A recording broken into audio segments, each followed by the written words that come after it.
Little Sammy Nicholson fell off the bike for the third and final time. He scraped his knees and peeled the top layer of skin off his palms. The boy looked down at the minuscule spots of blood beginning to form. Shock plastered on his post-baby face. His piggy eyes watched in a paralytic fascination as the blood ran the track formed by the grooves in his hands, a winding river of blood in his palms. Red River fresh blood, please deliver. The tubby kid began to cry. Yes, from the pain, but more so from the invasive thought. It was an interloper, not belonging to the boy, yet it was definitely voiced in his mind. It hinted that not all would be the same. Things change, and the tiny child is powerless to the inevitability of it all. Ideas come and go, yet this one lingered.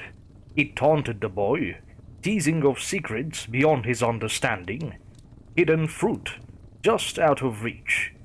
Sammy, now all too aware of just how far from the house he was, picked up his bike, nervously glancing around.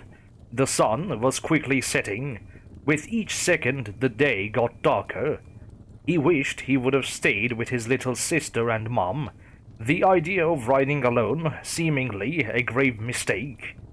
Forgetting about his grazed knee and bleeding hands, a fear unidentifiable grasping at every ounce of attention the young boy could muster, his eyes darted back and forth into the pools of shadows, expecting to see cat eyes peering back at any moment.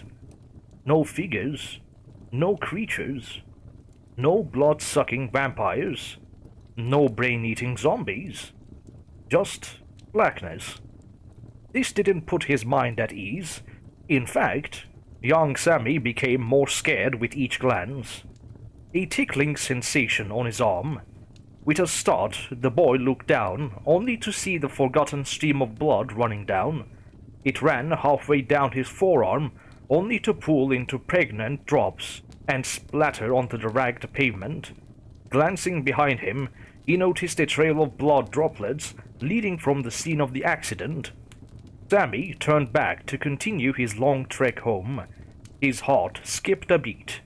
Standing about a football field's distance down the road, blocking his way home. A man. The figure stood on the bridge, peering unblinkingly at the murky waters down below his feet. The boy, knowing he ought not approach, yet seeing no way past, gritted himself for the encounter that must be. As the boy approached, he noticed more about the man. He was oddly dressed. The old-timer wore khaki shorts, what seemed to be a Hawaiian shirt, and flip-flops.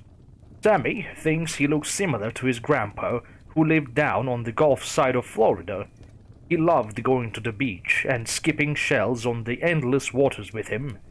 The boy's mood turns from downright fear to outright nostalgia. He misses his grandpa, who died the previous year from something his mom called cancer. Sammy doesn't quite know what cancer is, but he is old enough to hate it. He wishes he could feel his grandpa's rough hand ruffle his hair one more time.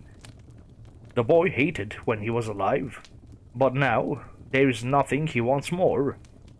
No longer scared, mind entirely occupied and immune to the stingy pain from his accident, Sammy marches directly up to the stranger without a care in the world. The old-timer, not looking up from the bloated, rushing waters, doesn't seem to notice that he is no longer alone. The boy stands next to the doppelganger of his deceased grandpa, peering down at the river. The two, a mirror image of each other. A moment passes, then two. Still the pair has yet to speak. Without a word exchanged, a bond formed. A kid standing with his grandpa. At that moment, the boy had him back. No cancer, no funeral, no tears shed, just the comforting presence of a loved one. In a small voice, the boy said, "Excuse me, sir." What exactly are you looking at? In a gruff, yet comforting voice, the man responds, I'm looking at the last place I saw my son. The boy doesn't quite understand this, but his mom always taught him to mind his elders.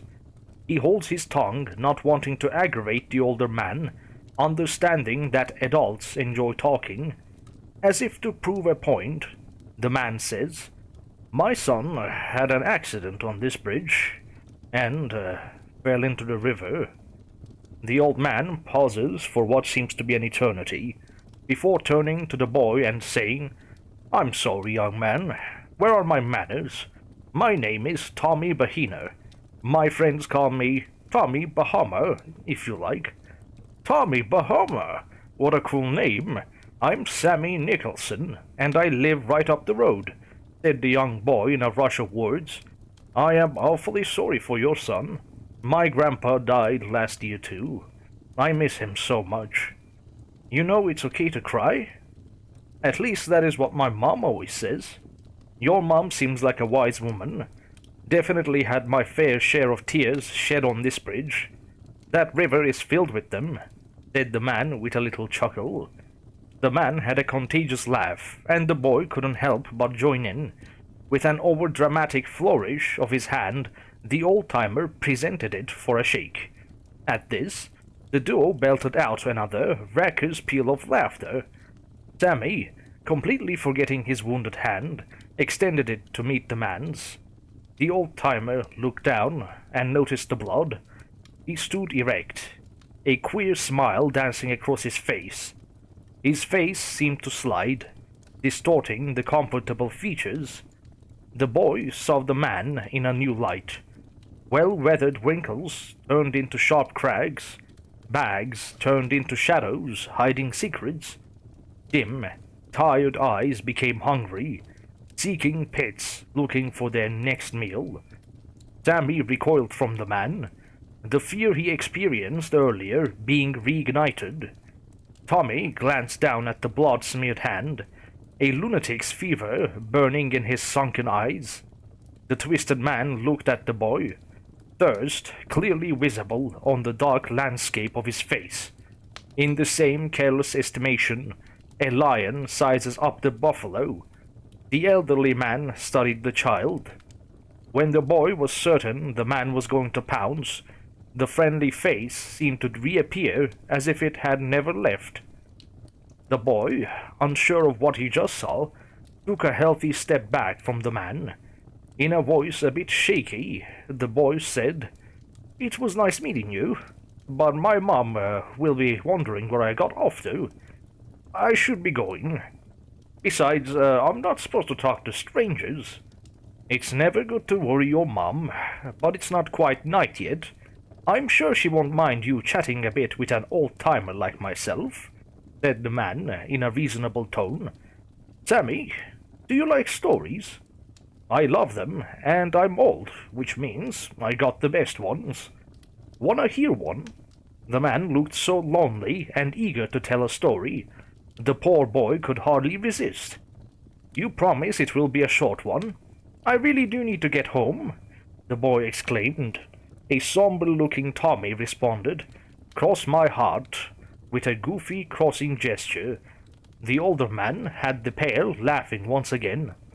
Sammy, starving for the old stories his grandpa used to tell, excitedly nodded his head. Do me one favor first, Sammy. Look down into the river, said the serious man. The boy looked down into the gurgling waters below.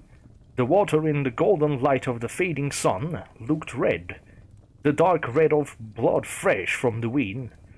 Oddly enough, the boy thought of the blood running in the grooves of his palms. That delirious mantra rushed back into his mind. Red river, fresh blood please deliver. The undesired phrase repeated in his mind like a scratched record. The Red River flooded his mind, tearing at the dams of his sanity.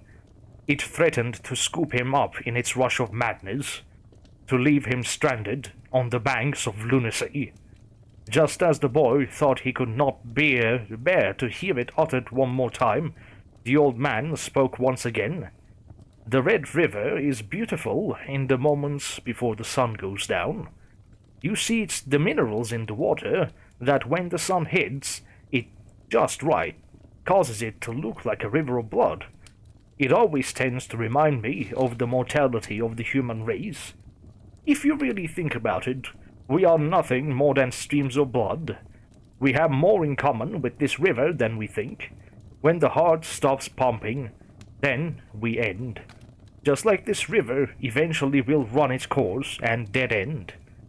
The boy did not enjoy the old-timer's musings. They frightened him. It was just too similar to the eerie mantra that had been living rent-free in his mind. Sammy, determined to not allow the incessant rhyme to return, blurted out, "Can I hear the story now?" Not even giving the boy a passing glance, the man responded, "This place is a sacred place. It calls people to its burgundy banks. Natives used to fear it. They believed that the river calls for blood to fuel its eternal flow." The man sighed as if releasing a great weight. The boy saw no humor left in the man's blank face. His face was void of all emotion. Sammy's heartbeat began to thud, hammering away like a man trying to escape. The man turned from the winding curves of the river to look at the boy with sympathy in his eyes. In a regretful tone, the man began to story. A Spanish conquistador come to America looking for the streams of eternal life. He dedicated his whole life to the affair. His men were driven beyond their breaking point. They abandoned him, stealing his supplies and leaving him to die. One man stayed with the old conquistador. One man of 100, loyal to his cause. This man was his son, who grew up on the adventures his father shared. He vowed to his broken, beaten-down father that he would see it through. The father was proud, knowing that his son would do anything for him. They had been without food for nearly 2 weeks. They were diseased and their bodies were being consumed by their insatiable hunger. The adventurers came to this area. For days they had been led to this river. They heard it calling to them. Red River, fresh blood, please deliver. This mantra filled their consciousness. They dreamed of red rivers. They trudged forward. Their feet began to bleed, and their skin blistered from the cruel heat.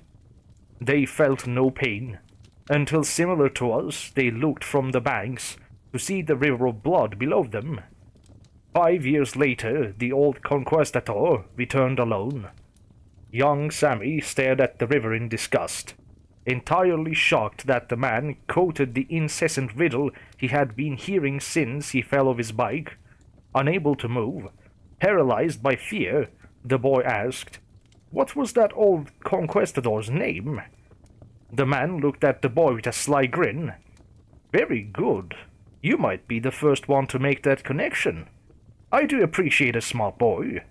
His name was Thomas Behina." The boy's jaw dropped and his bladder let loose. Wetness ran down his legs, soaking his shorts. In a barely audible tone, the boy asked, "How did your son die?" "Bravo! It is quite a shame for such a clever boy to have such few years of life. You see, eternal life is achievable, but it has such a horrible cost. It is not free. Life for life is the trade. Your life shortened, my life lengthened." The boy, bike in hand, trembling with fear, closed his eyes in resolve. The sun went down on a frantic Laura Nicholson, desperately searching the front yard for her missing son. Phone was in hand to dial the police department when the concerned woman looked into the darkness and saw a shape. It was a male figure walking towards her, a sledgehammer beating away from the inside of her chest. The man stepped into the light, and with a sigh of relief, she noticed it was her son. She went to embrace him, yet something deep inside her cringed at his sight. He looked the same, if not a bit dirt-smeared, but his eyes stopped her in her tracks. They were hard, the eyes of a man who's seen too much. They looked her up and down and immediately dismissed her. The boy, in an emotionless tone, said, "Sorry, Mum. The chain on my bike broke, and I had to walk back home." Laura looked and saw what seemed to be bloodstains on the sleeve of his shirt. She studied the boy's figure. She saw no wounds on him. His unmatched skin shone bright in the pale moonlight. The woman, still holding her son, closed the door, drowning out the steady beating of the river off in the distance.